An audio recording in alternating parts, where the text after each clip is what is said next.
सोनम एक एजुकेटेड लड़की है। बड़ी एमएनसी कंपनी में नौकरी करती है। जॉब के दौरान ही उसे प्यार भी हो जाता है। माना उसी के ऑफिस में दोनों को पहली ही कुछ मुलाकातों में प्यार हो जाता है और लगभग 1 साल की डेटिंग के बाद ही दोनों शादी का फैसला भी ले लेते हैं।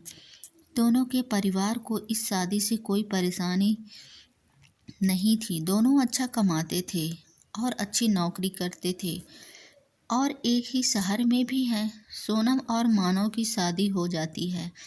दोनों बड़े शहर के अच्छे फ्लैट में अपनी जिंदगी की शुरुआत करते हैं। काम करने के लिए उन्होंने एक नौकरानी रखी, लता करीब 38 साल की। सोनम ने उसे काम पर रखते हुए ही अच्छी तरह के सारे रूल्स बता दिए थे। साथ ही उसे यह भी कहा कि अगर वो यहाँ रहना भी चाहे तो रह सकती है, लेकिन लता ने बोला कि नहीं, उसका घर पास में ही है, वह वहीं जाएगी और सुबह जल्दी वापस आ जाएगी। लता घर का सारा काम अच्छे से करती, अच्छी तरह से खाना बनाती और साफ सफाई भी करती। इसके काम में कोई भी कंप्लेन नहीं थी। शादी के करीब 7 महीने बाद ही सोनम और मानव के बीच झगड़े होना शुरू हो गए। हर छोटी छोटी बात पर झगड़ा होने लगा। पहले तो झगड़ा छोटा हुआ करता था, जो थोड़ी सी बात से शुरू होकर खत्म हो जाया करता था, लेकिन फिर अभी अभी इन दोनों में कई दिनों तक बात नहीं होती। ऑफिस की बातें भी उनके झगड़े का एक प्रमुख कारण रहती थी। उन दोनों को लगने लगा कि उन्होंने एक दूसरे से शादी करके गलती कर दी। ऑफिस की एक मीटिंग के दौरान दोनों ही बॉस के साथ उसमें मानव ने सोनम की बात के बाद अपनी बात रखी, जो कि बॉस को ज़्यादा पसंद आई।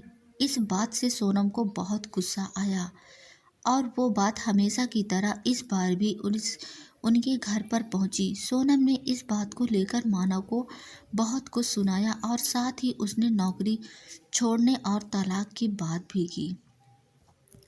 लता यह उनकी सारी बातें, सारा झगड़ा हमेशा से सुना करती थी। बस वो अपने काम में लगी रहती।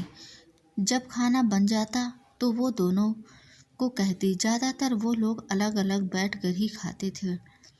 सोनम अगले दिन ऑफिस नहीं गई, दोपहर तक अपने कमरे में बंद रही। लता ने मैडम का दरवाज़ा भी नहीं खटखटाया। उसे अच्छी तरह पता था कि अभी वो कुछ भी नहीं चाहती। दोपहर के बाद सोनम अपने कमरे का दरवाज़ा खोलकर बाहर आई। लता किचन साफ करके अपने घर जा रही थी। उसके हाथ में उसका एक छोटा सा झोला था। सोनम बाहर आते ही लता को चाय के लिए कहती है। लता चाय बनाने लग जाती है। सोनम का मूड ठीक नहीं है। सोनम किचन में लता के पास जाती है। लता उसे खाना के लिए पूछती है। सोनम बोलती है, नहीं अभी नहीं, सिर्फ चाय दो। सोनम लता को पूछती है, तुमने खाना खाया? लता, नहीं मैडम, मैं खाना ले लिया है मैं घर जाकर खाऊंगी। लता थोड़ी देर रुककर फिर कहती है, मैडम एक ही खाना ले जाती हूँ, सिर्फ मेरा बांध कर ज़्यादा नहीं ले जाती, आप देख सकती हो। इतना कहकर लता अपना झोला खोलकर दिखाने लगती है। सोनम, अरे कोई ज़रूरत नहीं है, ठीक है। लता फिर मैडम को चाय देती है। लता का थोड़ा सा डरा हुआ और झिझका हुआ देखकर सोनम उससे और बात करती है। सोनम, अच्छा लता, तुम कहाँ रहती हो? मैडम यहीं थोड़ी दूरी पर ही मेरा घर है। सोनम, तुम्हारे पति क्या करते हैं? लता, वो कुछ नहीं करते मैडम, वो अभी कुछ कर नहीं सकते। लता थोड़ा रुकती है और पलक झपकाकर कहती है, उनको लकवा आया है, उनका बायां शरीर काम नहीं करता, ठीक से बोल भी नहीं पाते। सोनम, अरे तुमने कभी बताया नहीं, फिर घर दवाई यह सब तुम्हें संभालती हो? लता, हाँ मैडम, 2 बच्चों की पढ़ाई छोटे स्कूल में ही है, लेकिन मैं चाहती हूँ कि वो पढ़ाई करे, हमेशा से मेरी उनसे उनके खाने के बाद खाने की आदत है, इसलिए पहले उनको खिलाऊंगी फिर मैं खाती हूँ, इसलिए सुबह शाम का खाना ले जाती हूँ। सोनम लता की बातें सुनकर हैरान रह जाती है।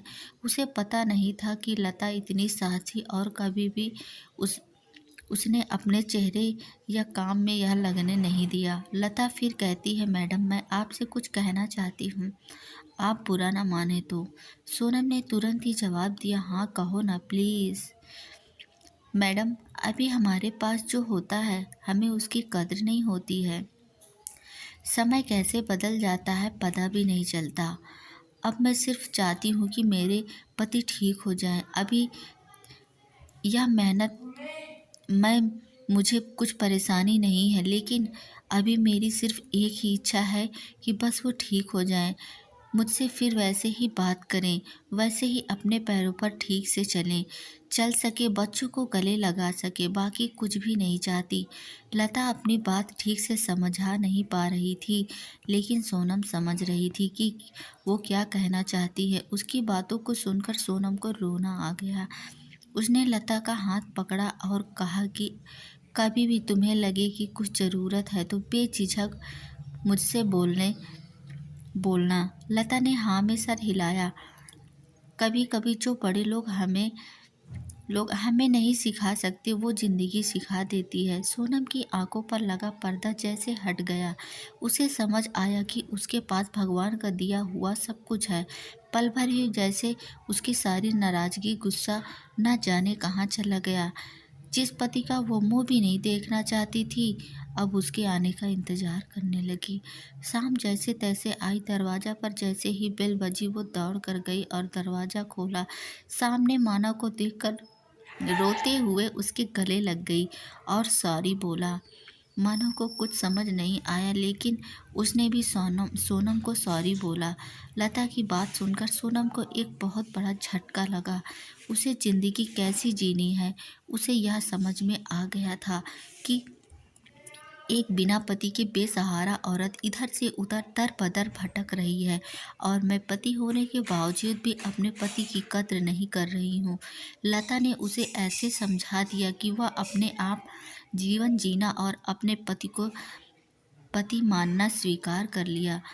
इसीलिए दोस्तों कहते हैं, अपना घर संसार अपना होता है, किसी के कहने पर बहकावे पर अपना घर उजाड़ना नहीं चाहिए। तो दोस्तों कैसी लगी ये हमारी कहानी? अगर अच्छी लगी हो तो प्लीज़ एक लाइक और चैनल को सब्सक्राइब ज़रूर करें। और हाँ, बेल आइकन को तो आप ज़रूर प्रेस कर दीजिएगा, ताकि हमारी ऐसी ही कहानियाँ आप तक पहुँचती रहेंगी। तब तक के लिए मैं आप लोगों से विदा लेती हूँ और मेरी तरफ से आप लोगों को मैं एक अच्छा छोटा सा प्यार भरा धन्यवाद भी देती हूँ। मिलते हैं हम ऐसे ही नेक्स्ट स्टोरी में। धन्यवाद।